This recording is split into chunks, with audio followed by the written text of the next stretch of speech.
कहानी की शुरुआत होती है एक सुनसान मार्केट से, जहां हम एक फैमिली को देखते हैं जो बिल्कुल खामोशी से अपनी जरूरत का सामान इकट्ठा कर रही होती है। ये लोग इतने डरे हुए हैं कि आपस में बात तक नहीं कर रहे हैं, बस इशारों ही इशारों में एक दूसरे को समझा रहे हैं। साफ है कि यहाँ कुछ ऐसा मौजूद है जो इन्हें पूरी तरह चुप रहने पर मजबूर कर रहा है। इस फैमिली का लीडर है ली और उसकी वाइफ का नाम है एवलिन। उनकी बड़ी बेटी रीगन जो बचपन से सुन नहीं सकती, और दो बेटे मार्कस और बो, जिसमें बो सबसे छोटा है, इसलिए वो अभी ज्यादा चीजें समझ नहीं पाता और यही इन सब के लिए बड़ी प्रॉब्लम भी है। वो ऊपर अलमारी में एक टॉय रॉकेट देख लेता है। जैसे ही वो उसे उठाने लगता है, रॉकेट उसके हाथ से फिसल कर नीचे गिर जाता है, लेकिन तभी रीगन तेजी से आगे बढ़कर उस रॉकेट को कैच कर लेती है और एक बड़ा खतरा टल जाता है। ली इशारों में सबको समझाता है कि शाम होने वाली है और हमें जल्दी घर लौटना होगा, नहीं तो खतरा बढ़ सकता है। तभी उनका छोटा बेटा फिर से वही रॉकेट उठा लाता है और उसे देखकर सबकी सांसें अटक जाती हैं, क्योंकि वो खिलौना बैटरी से चलने वाला था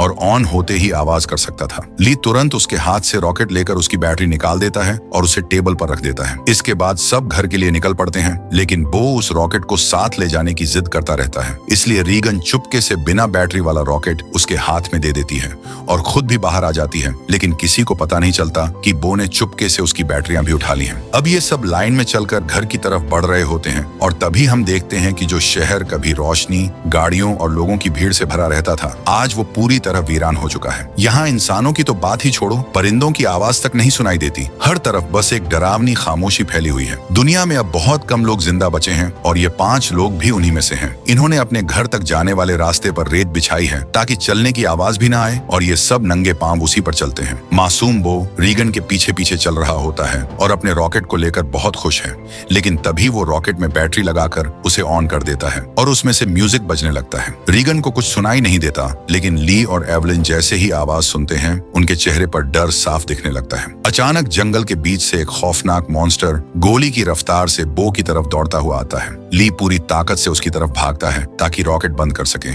लेकिन अब बहुत देर हो चुकी होती है। वो मॉन्स्टर बो को अपने साथ ले जाता है और सब कुछ एक पल में खत्म हो जाता है। इसके बाद कहानी 1 साल आगे बढ़ती है। अब ली और उसकी फैमिली ने इन हालात में जीना सीख लिया है। ली ने अपने घर में एक रिसर्च रूम बना लिया है, जहां वो इन मॉन्स्टर्स के बारे में जानकारी जुटाता रहता है। अब हमें पता चलता है कि ये मॉन्स्टर्स बेहद खतरनाक हैं। ये हल्की से हल्की आवाज को भी कई किलोमीटर दूर से सुन सकते हैं। अच्छी बात यह है कि ये पूरी तरह अंधे हैं, लेकिन उनकी सुनने की ताकत इतनी तेज है कि हवा की हल्की सी वाइब्रेशन भी महसूस कर लेते हैं। अगर कोई इंसान थोड़ा जोर से सांस भी ले ले तो ये तुरंत उसकी लोकेशन पकड़ लेते हैं और बिजली की रफ्तार से उस पर हमला कर देते हैं और कुछ ही सेकंड में उसे खत्म कर देते हैं। इनकी चमड़ी भी बेहद मजबूत है, लगभग लोहे से भी ज्यादा, जिस वजह से बंदूक या कोई भी हथियार इन पर असर नहीं करता। दरअसल 1 साल पहले ये मॉन्स्टर्स स्पेस से आए एक मेटियोर के जरिए धरती पर पहुंचे थे और अपनी जबरदस्त स्पीड की वजह से कुछ ही समय में पूरी दुनिया में फैल गए। इन्होंने लगभग सारी इंसानी आबादी को खत्म कर दिया। इनसे बचने का सिर्फ एक ही तरीका है, पूरी तरह खामोश रहना, और यही बात ली और उसकी फैमिली समझ चुकी है। इसलिए उन्होंने अपने घर को पूरी तरह सेफ बना लिया है। ली ने चारों तरफ सीसीटीवी कैमरे लगा रखे हैं ताकि मॉन्स्टर के आने का पता चल सके। रास्तों और सीढ़ियों पर खास निशान बनाए हैं ताकि चलते वक्त आवाज ना हो, और घर के नीचे एक अंडरग्राउंड बंकर भी बनाया है जहां वो इन क्रिएचर्स पर रिसर्च करता रहता है। उसने ये भी पता लगा लिया था कि इस इलाके में करीब 3 मॉन्स्टर्स मौजूद हैं। अब ली उनकी कमजोरी ढूंढने की कोशिश कर रहा था और साथ ही रेडियो के जरिए पूरी दुनिया में हेल्प का सिग्नल भेज रहा था, लेकिन अभी तक उसका किसी से भी कांटेक्ट नहीं हो पाया। तभी हमें पता चलता है कि एवलिन प्रेग्नेंट है और जल्द ही वो एक बच्चे को जन्म देने वाली है। अब सबसे बड़ा खतरा ये है कि बच्चा पैदा होते ही रोएगा और उसकी आवाज मॉन्स्टर्स को आकर्षित कर सकती है। इसलिए उन्होंने पहले से तैयारी कर रखी है। एक साउंड प्रूफ बॉक्स बनाया है जिसमें बच्चे को रखा जा सके। अगर वो रोए तो उसके मुंह पर ऑक्सीजन मास्क लगाकर उसे उस बॉक्स में छुपा दिया जाएगा ताकि उसकी आवाज बाहर ना जा सके। इस खतरनाक दुनिया में हर पल तैयार रहना बेहद जरूरी है, लेकिन ली की बेटी रीगन सुन नहीं सकती और ये कमजोरी कभी भी उनके लिए खतरा बन सकती है।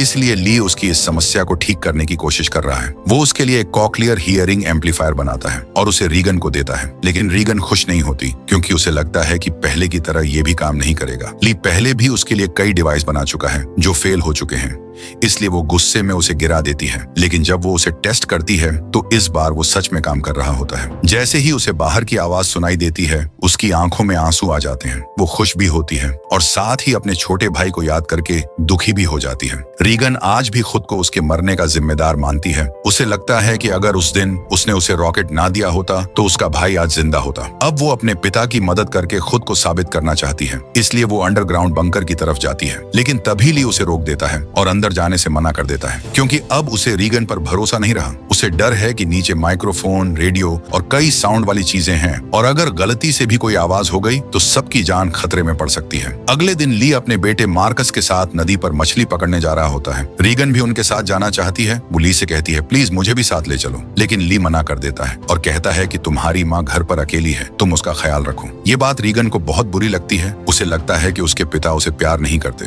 गुस्से में वो अपना बैग पैक करती है और घर छोड़कर निकल जाती है। वो सीधा उस जगह पहुंचती है जहां उसके भाई को मॉन्स्टर ने मारा था। वहां वो उसकी कब्र के पास लेटकर रोने लगती है और रोते रोते उसकी आंख लग जाती है। दूसरी तरफ एवलिन घर पर अकेली होती है। कुछ देर बाद वो बेसमेंट से कपड़े लेकर ऊपर आ रही होती है। तभी सीढ़ियों में लगा एक कील उसकी बोरी में फंसकर सीधा हो जाता है। वो नुकीला कील ठीक उसी जगह पर होता है जहां वे लोग पैर रखकर चढ़ते हैं, लेकिन उसे वो दिखाई नहीं देता। उधर ली और मार्कस नदी के पास होते हैं। कुछ देर बाद ली उसे एक झरने के पास ले जाता है और कहता है, यहाँ तुम बात कर सकते हो क्योंकि झरने की आवाज तुम्हारी आवाज को छुपा देगी और मॉन्स्टर्स तक कुछ नहीं पहुंचेगा। अब तुम खुलकर बात कर सकते हो। दोनों झरने के पास बैठकर बातें करने लगते हैं। मार्कस पूछता है, क्या आप बो की मौत का जिम्मेदार रीगन को मानते हैं? ली शांत होकर जवाब देता है, जो भी हुआ उसमें किसी की गलती नहीं थी। लेकिन मार्कस बताता है कि रीगन आज भी खुद को ही दोषी मानती है और उसे लगता है कि सब उसकी वजह से हुआ, इसलिए आपको उसे बताना चाहिए कि उसकी कोई गलती नहीं थी। उधर एवलिन अपने बेटे की फोटो हाथ में लेकर उसे याद कर रही होती है। तभी अचानक उसे लेबर पेन शुरू हो जाता है। मतलब अब डिलीवरी का टाइम आ चुका था। वो जल्दी जल्दी बेसमेंट की तरफ बढ़ती है, लेकिन सीढ़ियों से उतरते वक्त उसका पैर उस नुकीले कील पर पड़ जाता है। कील उसके पैर में धंस जाता है और वो दर्द से तड़प उठती है, लेकिन फिर भी अपने मुंह से एक आवाज तक नहीं निकालती। इसी दौरान उसके हाथ से फोटो फ्रेम छूट जाता है और जोर की आवाज के साथ नीचे गिरकर टूट जाता है। एवलिन किसी तरह अपना पैर उस कील से निकालती है। दर्द इतना ज्यादा होता है कि उसका चेहरा लाल पड़ जाता है, लेकिन फिर भी वो खुद को कंट्रोल करती है, क्योंकि उसे पता है एक छोटी सी आवाज भी मौत को बुला सकती है। वो लंगड़ाते हुए नीचे जाती है और एक स्विच ऑन करती है, जिससे बाहर रेड लाइट जल उठती है। अब वो वापस ऊपर आने लगती है, लेकिन तभी उसकी नजर एक ऐसी चीज पर पड़ती है कि उसकी सांसें रुक जाती हैं। एक मॉन्स्टर उसके घर के अंदर आ चुका होता है। असल में जो फोटो फ्रेम गिरा था उसी की आवाज उसे यहाँ तक खींच लाई थी। डर के मारे एवलिन दीवार के पीछे छिप जाती है। वहीं दूसरी तरफ ली और मार्कस घर की तरफ लौट रहे होते हैं। दूर से वो देखते हैं कि घर के चारों तरफ रेड लाइट जल रही है। ली समझ जाता है कि एवलिन खतरे में है और वो तुरंत घर की तरफ भागने लगता है। उधर बेसमेंट में छिपी एवलिन कांप रही होती है और मॉन्स्टर पूरे घर में उसे ढूंढ रहा होता है। तभी एवलिन को एक टाइमर मिलता है। वो समझदारी से उसमें कुछ सेकंड सेट करती है और उसे एक कोने में रख देती है। फिर खुद जल्दी से दूसरे कोने में जाकर छिप जाती है। कुछ ही पल में मॉन्स्टर उस हलचल को महसूस कर लेता है और धीरे धीरे उसी दिशा में बढ़ने लगता है। वो एवलिन के बहुत करीब होता है। एक तरफ लेबर पेन और दूसरी तरफ मौत का डर, लेकिन फिर भी वो खुद को पूरी तरह संभाले हुए रखती है और बिल्कुल चुप बैठी रहती है। तभी टाइमर का अलार्म बजता है और आवाज सुनते ही मॉन्स्टर तेजी से उस दिशा में भाग जाता है। मौका देखकर एवलिन तुरंत घर से बाहर निकलती है, लेकिन जैसे ही वो मेन डोर तक पहुंचती है, वो देखती है कि बाहर एक और मॉन्स्टर घूम रहा है। अब वो वहीं दीवार के पास छिप जाती है। दूसरी तरफ ली और मार्कस दूर से ये सब देख रहे होते हैं। ली समझ जाता है अगर वो अभी घर के अंदर गया तो एवलिन को बचाने के बजाय शायद दोनों की जान चली जाए, क्योंकि उस मॉन्स्टर की बॉडी इतनी सख्त है कि उसे बंदूक से मारना लगभग नामुमकिन है। इसीलिए ली अपने पहले से बनाए हुए प्लान पर काम करने लगता है। वो जल्दी से मार्कस को टॉर्च देता है और कहता है कि तुरंत फ्लेयर रॉकेट चलाओ, जो उन्होंने घर से दूर पहले ही सेट कर रखे थे। मार्कस बिना देर किए उस तरफ भाग जाता है। उधर एवलिन ऊपर बाथरूम में मौजूद बाथटब तक पहुंचती है। वो बहुत ज्यादा दर्द में होती है और अब वो बच्चे को ज्यादा देर तक रोक नहीं सकती। वो बस बच्चे को जन्म देने ही वाली होती है। तभी मॉन्स्टर उसकी हल्की सी सिसकी की आवाज महसूस कर लेता है और धीरे धीरे बाथरूम के पास आ पहुंचता है। एवलिन समझ जाती है अब बचना लगभग नामुमकिन है। तभी अचानक दूर से फ्लेयर रॉकेट्स की तेज आवाज गूंजती है। मार्कस ने रॉकेट्स चला दिए होते हैं। आसमान में तेज रोशनी और आवाज फैल जाती है। उसी पल दर्द से जूझती एवलिन जोर से चीख पड़ती है, लेकिन उसकी आवाज रॉकेट्स के शोर में दब जाती है। ये रोशनी और आवाज दूर से रीगन भी देख लेती है और वो तुरंत घर की तरफ चल पड़ती है। कुछ देर बाद ली बंदूक लेकर घर के अंदर पहुंचता है। उसे सीढ़ियों पर खून के निशान दिखाई देते हैं। वो उन निशानों का पीछा करते हुए बाथरूम तक जाता है। वहां पहुंचकर वो देखता है कि बाथटब खून से भरा हुआ है और उसे लगता है कि एवलिन अब नहीं रही। वो वहीं बैठकर टूट जाता है। तभी अचानक शावर के कांच पर किसी का हाथ दिखता है। वो एवलिन होती है और जिंदा होती है। इस मुश्किल हालात में भी उसने एक बच्चे को जन्म दे दिया था। एवलिन को जिंदा देखकर ली हैरान रह जाता है, लेकिन अगले ही पल उसे याद आता है कि बच्चा रो सकता है।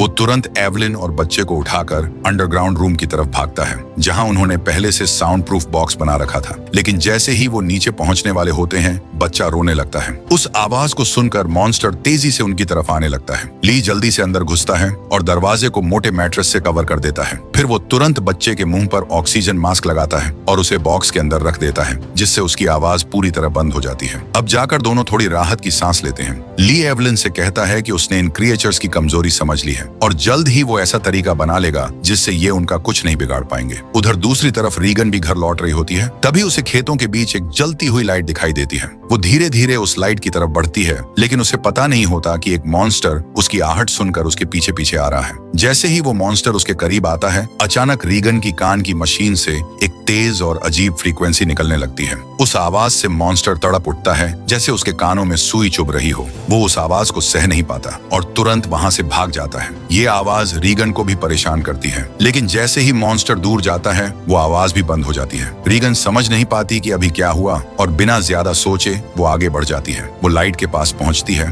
और देखती है कि वो एक टॉर्च है। जैसे ही वो उसे उठाने जाती है, अचानक कोई उसका हाथ पकड़ लेता है। वो मार्कस होता है, जो डर के मारे वहां छिपा हुआ था। अपनी बहन को देखकर मार्कस थोड़ा शांत होता है और कहता है कि वो झाड़ियों में छिपकर उसे देख रहा था और उसके पीछे एक मॉन्स्टर भी था, लेकिन जैसे ही वो तुम्हारे पास आया, वो अचानक भाग गया। ये सुनकर रीगन घबरा जाती है, क्योंकि उसे तो पता भी नहीं था कि उसके पीछे कोई मॉन्स्टर था।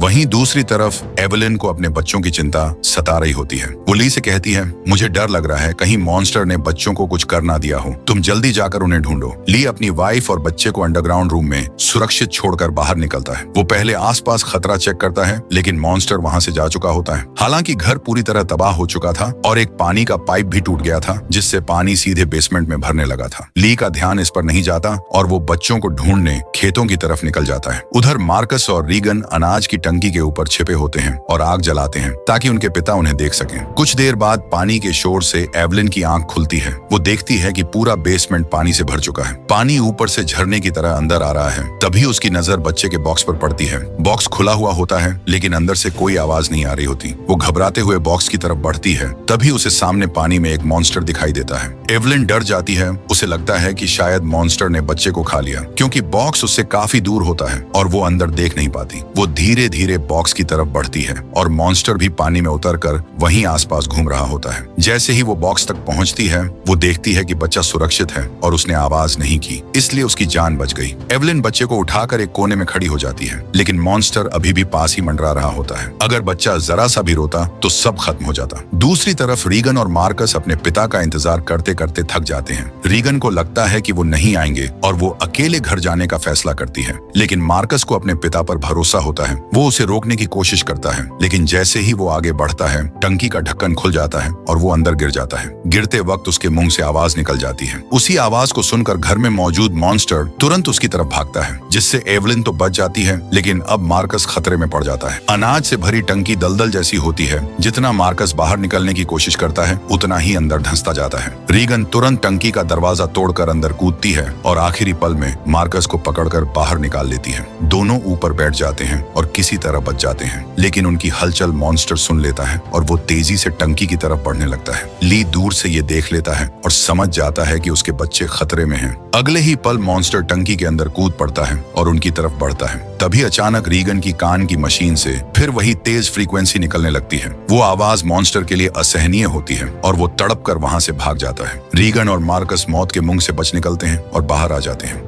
बाहर ली भी उन्हें ढूंढते हुए पहुंच चुका होता है। अपने बच्चों को सुरक्षित देखकर वो राहत की सांस लेता है। उधर एवलिन ये सब कुछ सीसीटीवी पर देख रही होती है। तभी ली को एहसास होता है कि मॉन्स्टर अभी भी आसपास है। वो बच्चों को सामने खड़ी गाड़ी की तरफ भेज देता है और खुद कुल्हाड़ी लेकर आसपास देखने लगता है, लेकिन मॉन्स्टर उसके ठीक ऊपर होता है। जैसे ही ली पीछे मुड़ता है, मॉन्स्टर उसे जोर से मारकर दूर फेंक देता है। अपने पिता को घायल देखकर मार्कस घबरा जाता है और उसे आवाज देने लगता है। आवाज सुनते ही मॉन्स्टर को उसकी लोकेशन मिल जाती है और अब वो उनकी तरफ बढ़ने लगता है। तभी फिर से रीगन की मशीन एक्टिव होती है, लेकिन इस बार वो दर्द से परेशान होकर उसे बंद कर देती है और यही उसकी सबसे बड़ी गलती होती है, क्योंकि वही फ्रीक्वेंसी उस मॉन्स्टर की कमजोरी थी। मशीन बंद होते ही मॉन्स्टर कार पर झपट पड़ता है और मार्कस तक पहुंचने की कोशिश करता है। उसी समय ली को होश आ जाता है। वो समझ जाता है कि वो इस मॉन्स्टर से लड़कर नहीं जीत सकता। अब उसके पास सिर्फ एक रास्ता बचता है। वो रीगन की तरफ देखता है और इशारों में कहता है, मैं तुमसे बहुत प्यार करता हूँ और मैंने तुम्हें कभी भी बो की मौत का जिम्मेदार नहीं माना। फिर वो जोर से चिल्लाने लगता है। उसकी आवाज सुनकर मॉन्स्टर उसकी तरफ दौड़ता है और एक ही पल में उसे मार देता है। अपने पिता को खोते हुए देखकर रीगन टूट जाती है। उसे एहसास होता है कि उसके पिता उसे कितना प्यार करते थे।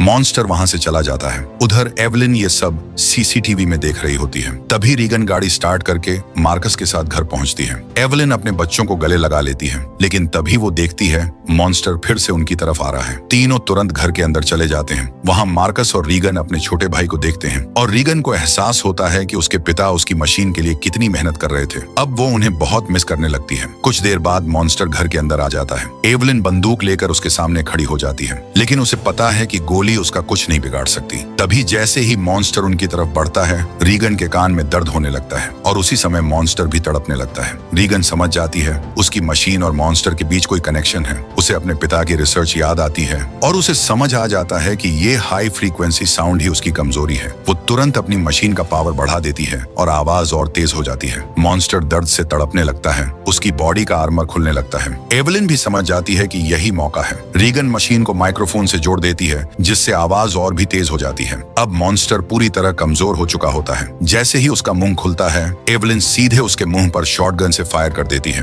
और उसी पल उसकी खोपड़ी फट जाती है और वो मॉन्स्टर मर जाता है। लेकिन खतरा अभी खत्म नहीं हुआ था। गोली की आवाज सुनकर बाकी के दो मॉन्स्टर्स भी उनकी तरफ आने लगते हैं, लेकिन अब एवलिन और रीगन को उनकी कमजोरी पता चल चुकी थी। रीगन माइक्रोफोन का वॉल्यूम पूरा बढ़ा देती है और एवलिन भी उन्हें खत्म करने के लिए बंदूक लेकर तैयार खड़ी हो जाती है। और इसी के साथ ये कहानी यहीं खत्म हो जाती है। अगर आप पार्ट 2 की कहानी चाहते हैं तो नीचे कमेंट में जरूर बताएं।